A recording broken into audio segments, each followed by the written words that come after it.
તો મહેસાણામાં 15 વર્ષીય સગીરા પર ગેંગ રેપની ઘટના સામે આવી છે।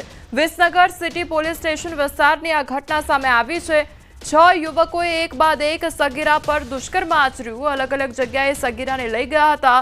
પહેલા 2 યુવકો સગીરાને વિસનગર નજીક લઈ ગયા હતા। બાદમાં બીજા 2 યુવકોએ પહોંચી સગીરા સાથે દુષ્કર્મ આચર્યું। અન્ય યુવકે લિફ્ટ આપી ઘરે લઈ જઈ દુષ્કર્મ આચર્યું હતું। તો 15 વર્ષીય કિશોરી પર દુષ્કર્મ અંગે ફરિયાદ દાખલ કરવામાં આવી છે। પોક્સો બળાત્કાર અપહરણની ફરિયાદ દાખલ કરવામાં આવી છે। ઘટનાના 6 આરોપીઓ પૈકી 5ની અટકાયત કરાઈ છે। તો ઘટનાના ગણતરીના કલાકોમાં પોલીસે આરોપીની અટકાયત કરી લીધી। વિસનગર શહેર પોલીસે તાત્કાલિક ધોરણે કાર્યવાહી હાથ ધરી છે।